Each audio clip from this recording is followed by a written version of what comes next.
You're listening to BioTalk with Rich Bendis, the only podcast focused on the BioHealth Capital Region. Each episode, we'll talk to leaders in the industry to break down the biggest topics happening today in BioHealth. Hi, this is Rich Bendis, your host for BioTalk. We have a lot of new things to talk about in 2020, with this being our first BioTalk of 2020. In addition to my getting a brand new left knee over the Christmas holiday, which is new, we also have a new Super Bowl champ, which is the Kansas City Chiefs.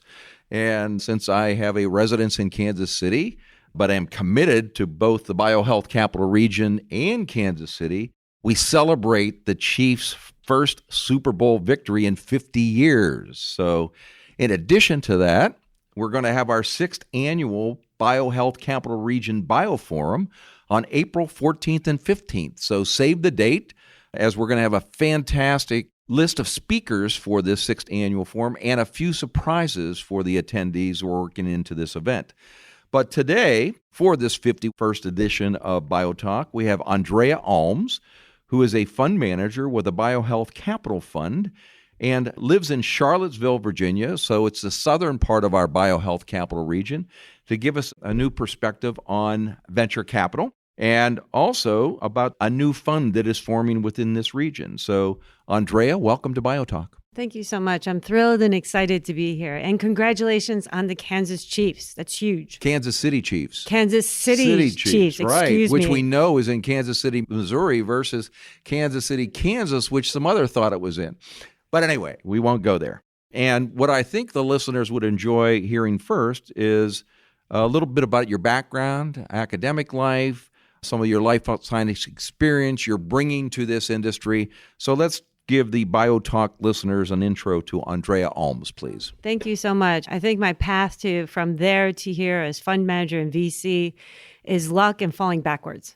I really wanted early on in my career to combine science, business, law, and finance. But I didn't really know what that meant. I mean, there's no one course, there's no one college course or degree that you can say you could do all three. So I started out at Wellesley College in economics, and it has a very strong economics and Wall Street path.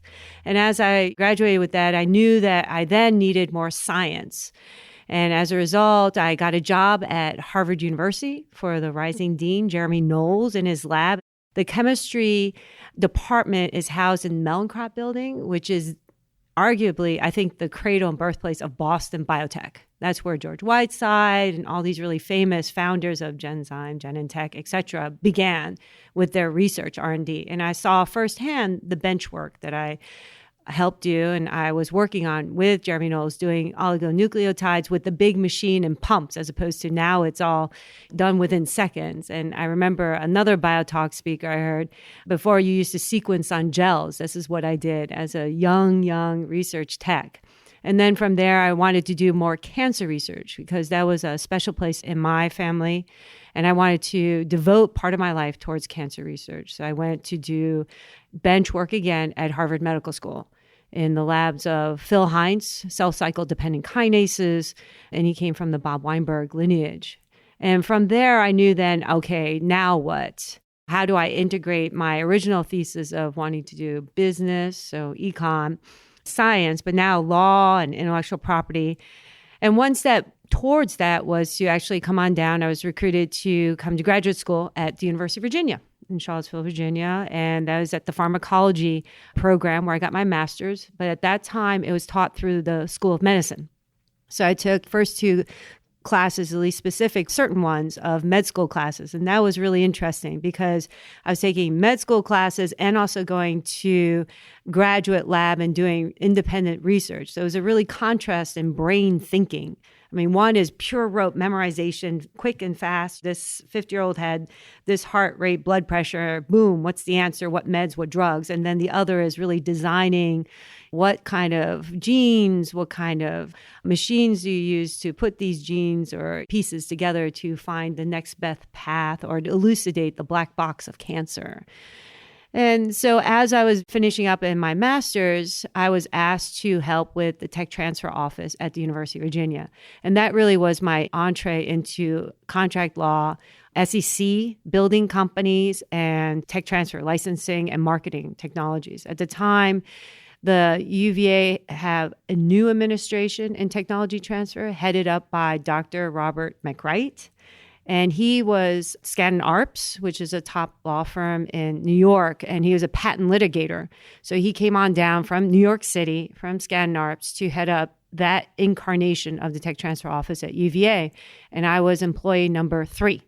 And that was amazing experience because then at that time, just being a new licensing person, I helped manage the intellectual property for all the life sciences and pharmacology and working through the constructs of negotiating and drafting trade secret agreements all the way through to CRADAs, to research development, confidentiality. And one of the first companies, because I know companies and starting companies is a really big deal here and anywhere, is there was Pinnacle Pharmaceuticals was a spin out, more or less, or merge creation between UVA and Bristol Myers Squibb, backed by SR1.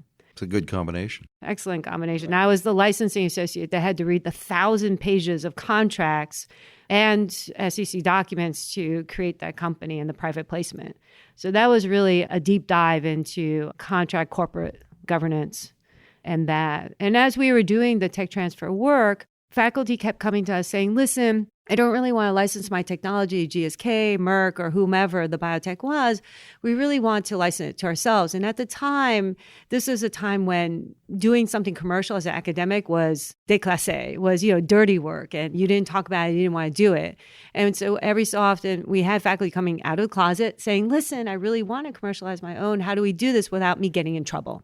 And we would do it one at a time, but slowly we had so many that we decided, that is at the UVA Patent Foundation, to create a for-profit subsidiary called Spinner Technologies. So that was UVA's incubator to hold not only some of the equity, but also to birth these companies. So we had about anywhere on average about 15 companies, equity. We birthed them. That means we either got equity or fee. We had lab space for them. We built lab space for them. And as we were building these companies, they kept on running out of money. And so as surprise. Surprise. And as they kept running out of money, we were trying to figure out who investors. So we tried to put them in touch. And then at this point, we had an idea, why not make an angel group? And that was the birth of the Jefferson Corner Group. And it was an amazing time. We raised just a small little bucket of money and we closed. Luck is everything in the finance business, I guess in everywhere, but particularly this. We actually were one of the few little funds to close before the crash in 2008. So as a result, with our little money, we had people all over the country coming to us. Big name companies that just couldn't make cash flow for salaries. And the purpose of what we were doing was simply just to help faculty members move their companies to the next level. That was fascinating, having that. And were you the managing partner of the Jefferson Corner Group? The way we did it was much like you have BHIM. Spinner was the managing entity or the fund manager or fund administrator. It comes under many names, but same idea, to help with this member managed group. And so Jefferson Corner Group, member managed group, much like your MAG 1 and 2. In Philadelphia. In Philadelphia, but smaller, and in Virginia. And that was where we had about, I think, 8 companies they deployed into. And how many angels were involved in that fund? 16. 16. However, it was because of the connections and network that UVA and that environment had, we had not only just individuals, but also family offices and also some other fund of funds. And of course, UVA was involved. Yeah. So how long did the Spinner last and also the Jefferson Corner Group fund? So Jefferson Corner Group, as most funds, we raised the money, deployed it. So it took about over, I think we were talking about this earlier, 385 meetings at least just to get the 20 and then to finally get 16 to sign up. That took about, surprise, as the first angel member managed fund in our area in recent history. It took at least 3-4 years. To form the fund. And then how long did it actually stay operational? Another 2-3 years. I mean, we really deployed the money in about 2.5 years. I mean, just quickly, we wanted to get it out there. And still, to this day, it's amazing. We've already had half exits. A few didn't quite make it. And we still have one that's a stellar company.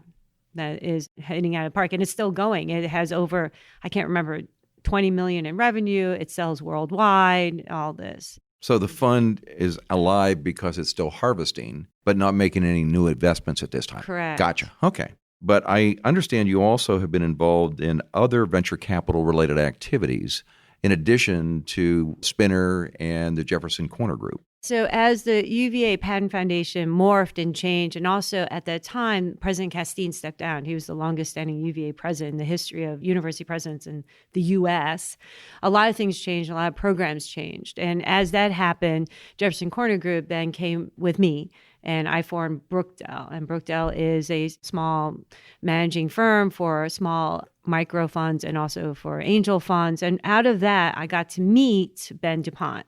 And Ben was also forming his funds. He's specifically secondary directs. So what are secondary directs? In this case, it was a Japanese $1.6 billion entity that had over 300 assets. And this was once again during the crash of 08, 09, 2010, and they couldn't make all those calls. Imagine making calls on over 100 plus companies and not having the money. Secondary directs are funds that buy out the equity position in those portfolios. And so he acquired that portfolio of those, several hundred of companies, about somewhere between 20 to 80, arguably were in the BioHealth space. Everything from consumables, digital to therapeutics. And Ben asked me to help in that one and shepherdize those companies, which were everything from startups all the way through to publicly traded companies global. And then from there, I also helped in every shape or fashion. He wanted me to help in the 4 other subsequent private equity funds that were both a mix of secondary and then primary. So you've had experience with early stage spin-outs from universities, secondary investments. You've also, through this experience, had to deal with strategic partners or bio or pharma companies that got engaged in some of these companies we're involved with. So through all of that experience, how did you find the actual deal structuring from a difficulty standpoint, the partnerships with an academic institution versus large strategic partners plus major family offices, and balancing all of the different objectives and missions that each of these potential partners or investors had? So it's called the schizophrenic brain to survival, I'd like to call it. I particularly felt that way when I was working in the academic / tech transfer / angel group, where you're really serving 2 masters, and it's extraordinarily difficult. And in many ways, why I'm so, I guess, a devotee of what you're doing here at BHI, where it's really quite focused on raising these companies, not with all the politics of a government entity or a state university, et cetera. It's really admirable and more pure in its mission and also more executable. So I think that those were challenging times, and patience and constant communication is the only way to do it. And constantly typing the emails, explaining to people and saying the same thing in like 3 different languages. And then you were in Charlottesville, and you still live there today. And as we look at it as a part of the BioHealth Capital Region, it's its southern part of the region, but really is not as connected as it could be, which we'd like to tie more into the future. So how is it trying to do these types of venture and investment activities in Charlottesville, Virginia, where you're sort of sitting as an island down there compared to being in a large metropolitan ecosystem where you have a lot more resources around you? Honestly, from my personal perspective, it's plane, train, automobiles, and boats. I've really expanded from the Charlottesville area to, as you know, I worked for Karate, a publicly traded Japanese company in Tokyo, doing an M&A for their life science company. And I think coming back and forth, I think a lot of people are also very remote. I think maybe long ago that was an issue when we first started Spinner and the tech transfer office decades ago. But I think now with all this virtual, all this digital, and people just more accepting of being, I think that it's not such a big divide to just get in a car or plane to come up here or even go down there and check out some companies. I don't see that as much as before, but of course, I love the concentration and clustering. I mean, there's no doubt there's success in that. In terms of even Alexandria Real Estate, they have the clustering theory, and that's very successful and it's very true. I've listened to a variety of your other biotech talks, and everyone talks about how you could just walk down the street in San Francisco and talk to so many investors, advisors. And in our little microcosm in Virginia, whether it be Charlottesville or Blacksburg, it does happen, may not happen in such great intensity as here. However, I would like to think on the Twitters or chats or BioTalks or pods, people can at least simulate some of that. Oh, I'm walking by listening to a deal. Is it perfect? No. But are we on that path? Yes. So basically, I didn't know you till several months ago, and you got introduced to BHI through one of the BHI resources. So talk a little bit about how that introduction came by and then where it has evolved to. I think that's an excellent example of how we're also remote and interconnected, even though we're desperately geographically different areas. So I'm a member of the Angel Capital Association by virtue of both Brookdale and Jefferson Corner Group. And we belong to the life science sector, which is headed up by Faz Bashi, who's an excellent leader. And every month we have these calls, and every so often we have visitors. And some of the visitors or / sponsors, I think, or collaborators is NIH, from what I understand, and in particular, Ethel Rubin, who is a EIR here at BHI. And she said, hey, Andrea, why don't you come get to know us? And from there, she introduced me to you, and then the rest is just history. It's history, right? It's history in the making. Exactly. Yeah. So I guess the key is that Ethel and the EIR team over at NIH, one of their primary missions is to help the companies that NIH funds through their SBIR programs, which they call America's Seed Fund, or $1 billion worth, and really help them with their commercialization, their business planning, their pitch decks, and introductions to investors, which is one of the biggest things that they're trying to do, is to how to get a greater return of NIH-funded companies, small businesses around America, and try to get them more into the commercial world. And so I think that's one of the things that brought you and Ethel together, yes, with some of the common interests that you have and what she's trying to do with the BHI EIR team at NIH and what you've been doing for a couple of decades. Ethel and your team did a wonderful job getting out there, really networking, getting to know folks, connecting the dots, and making the geography less of an impact than you would think. And so what you're doing now as a fund manager for an emerging BioHealth capital fund that BHI is hoping to form, which would be a $50 million BioHealth fund that would have a for-profit motive and would have an emphasis within the BioHealth capital region, but would look for the greatest investment opportunities in the United States or internationally that we think could create a great return for the fund. So give me your little vision related to the direction the BioHealth Capital Fund is going. What do you think about the opportunity for it, how it can leverage resources that differentiates it from some other funds that are out there today? I was just amazed by what you built and intrigued. I mean, you're right. In July, I had no idea who you were or what you did. And since July 2019, I must say, I think I drank the Kool-Aid now and falling in suit. I mean, to think that you, from 8 years ago, started this organization, one, branded it, created a brand called the Capital with our Region. Partners. With your partners. It was amazing. And then from there to create a brand that has impact, aggregate it in a way that now this Capital Region is the 4th top biotech region, according to Gen Engineering, bypassing San Diego, RTP, and then to have the vision to say in 2023, we want to be the top 3 biotech hub is stunning to me. I mean, I was just so impressed. And along with the programs you have in the International Soft Landing, where you help other companies overseas create a subsidiary here that's 51% U.S. owned so that they may pursue or apply for federal grant money so they can advance science and also hire people in this area and pay rent and pay gas, which helps our economy and helps not only our economy, but the greater world and patients. I mean, the end goal of all this is really, as I said earlier on, I devoted my life to cancer research at one point because I really believed it couldn't be in the lab the whole time. But for me, it was then through investing and advancing that and making our lives better and our community better. I mean, yeah, money is important, but I think the real passion for me was really getting those medicines, those modalities, those therapies where they were most needed to save those babies, mother, father, brothers, and sisters. Yeah, I think you give me a little too much credit because we have a dedicated team of associates at BHI, all very talented.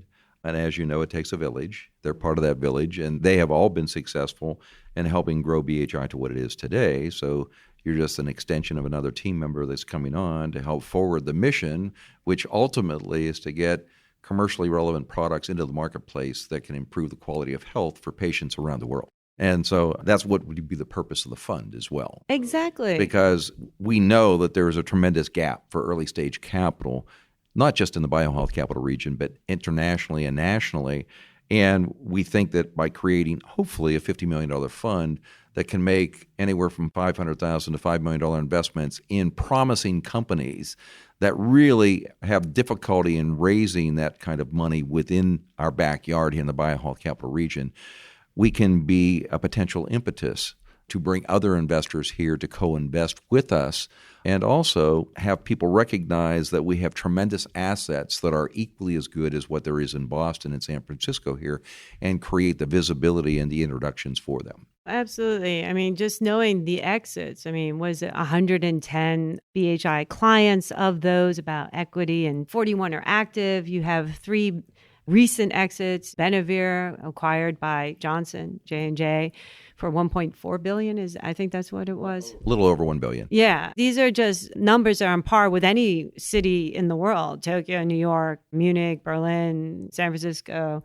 More of it is happening all the time. And to be part of that is just such an honor and thrill. To be able to then raise the money, deploy into these great companies with this fabulous technologies.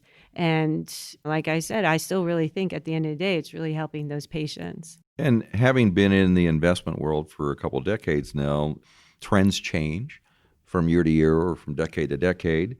And you just had a chance to spend a week out at the JPM Healthcare Conference in San Francisco in January. So what are some of the recent trends you're seeing evolving within the biohealth industry and the direction it's going in the future? And what promise might that offer to an emerging fund in the biohealth space? There were so many trends at different levels. So one was just private equity VC trends. One other track was valuation trends of the company. The other track that I picked up was also just the science. I'll pick on science. I think a lot of people are thinking in the forefront of more personalized medicine. That seems to be really hot or talked about a lot. RNA medicines and modalities. I think also doing more big data analysis to get to a solution for anyone. So this is more of a HIMSS kind of digital health mining of how to get the optimal operation room with the optimal surgeons and nurses in the right room. In terms of the trends for financing and VC, I think I would like to go back to, the data and the presentation that Peter Meath from JP Morgan presented at one of UVA's events, showing that really this whole micro VC, I knew it anecdotally, but he really had the data to back it up. Micro VCs, what is that? That means it's a fund that's $100 million and below, and that they have pretty much disappeared after 2008. And what had filled it and how that has changed. That before, micro VCs had a pile of money, and then they built this ecosystem and this platform of mentoring, what you've done. And so that hasn't been so successful a model. And now what's emerging as a new model is you built the ecosystem like BHI has with the mentoring, with the services, with the resources, and then at the apex to have a fund that will then capitalize or maximize the impact of those hard work, super hard work of commercializing, building technology, building the teams, et cetera.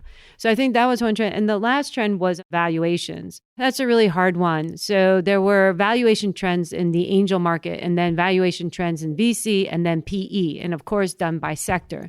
But I think that what had happened in 2008 and 2010 was that there was a real haircut, and there was a new floor was set.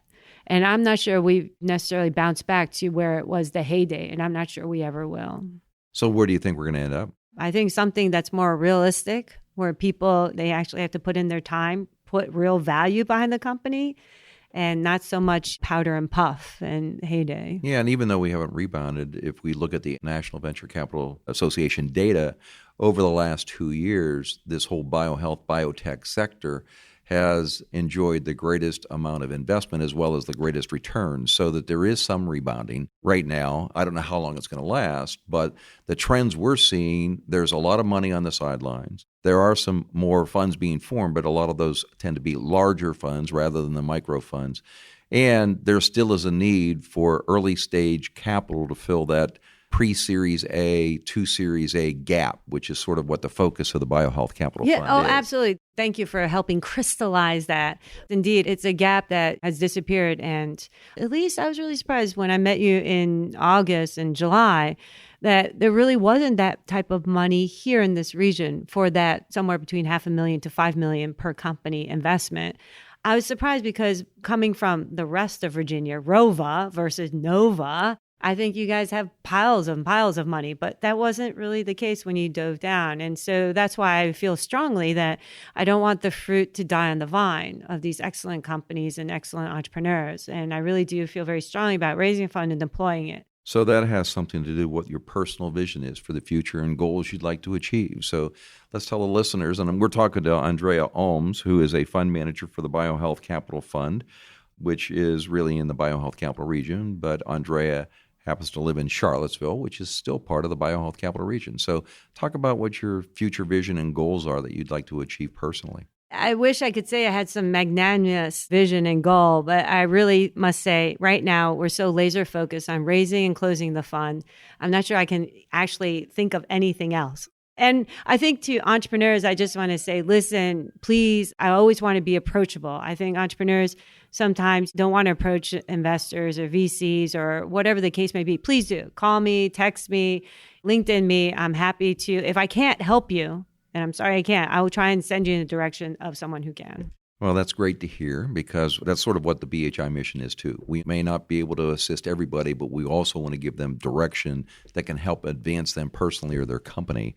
And I guess I would be remiss if we didn't bring up that the BioHealth Capital Fund has received a commitment from a lead investor, which is Alexandria Real Estate Equities.